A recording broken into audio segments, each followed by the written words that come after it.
le mariage, le Rav Arush dit comme ça, que lorsque on passe sous la roupa, sous le bénuptial, c'est que en vérité, Hachem a décidé de lier les deux âmes ensemble et que ces deux âmes doivent parcourir un chemin jusqu'à 120 ans ensemble pour se travailler mutuellement.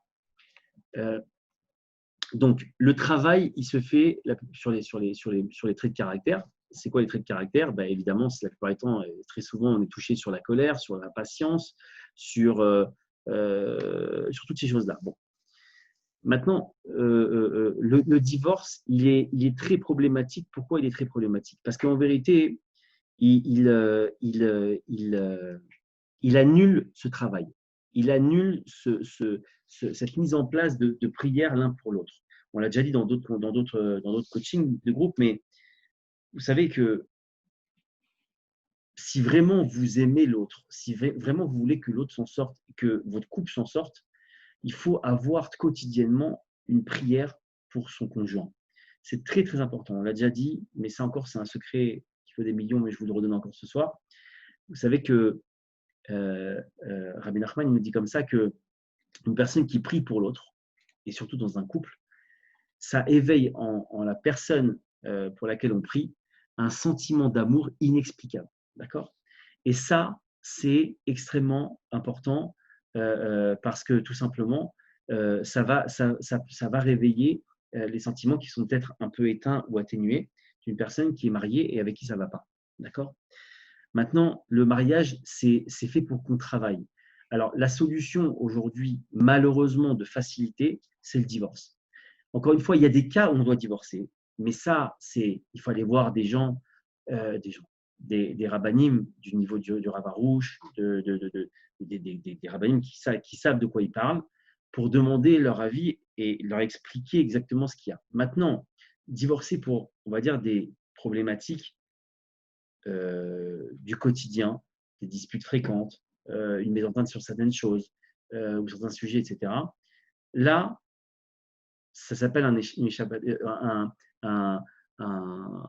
va dire une facilité. On essaye d'échapper au travail. Si j'ai presque envie de parler de paresse. Encore une fois, sachez que tous, des plus grands aux plus petits, sont tous passés par des phases difficiles dans les couples et chacun a travaillé, chacun a prié et chacun a pris sur soi des choses, a pris des concessions sur soi, etc. Et encore une fois, ça a permis au couple d'être sauvé. Celui qui utilise la facilité du divorce dans des cas, encore une fois, qui ne sont pas spécifiques, quand ils sont spécifiques, il faut consulter des rabbinim qui savent de quoi ils parlent. Mais en tout cas, si c'est des problématiques, on va dire, des problématiques du quotidien, là, je pointe du doigt la personne qui va vouloir divorcer parce que, tout simplement, c'est la facilité, elle fuit, entre guillemets, le travail. Comme dit le Rav Arush, dans ce cadre-là, en tout cas, on ne divorce pas, on travaille. On travaille d'arrache-pied. Il y a toujours, n'oubliez jamais que tout ce qu'on vit à travers surtout notre époux, notre épouse, c'est là pour nous faire travailler. C'est pas là pour nous faire du mal. C'est là pour nous remettre les idées au clair. C'est là pour nous montrer qu'il y a un miroir en face de nous et que ce qu'on voit en face de nous, c'est ce qu'on a au fond de nous-mêmes. Et c'est ce qu'on doit travailler. Quand on est une personne se prend des réflexions par son mari ou par sa femme, sachez que Hachem attend de lui non pas qu'il riposte, il attend de lui tout simplement qu'il travaille sur son orgueil. Parce que finalement, c'est quoi quand une personne, je vais vous dire, la base de la paix conjugale aujourd'hui, la base des problématiques qu'il y a dans les couples, c'est pratiquement à 90% basé sur un problème d'orgueil, du côté de l'homme comme de la femme. Parce qu'en vérité, si on n'était pas orgueilleux, eh bien, on ferait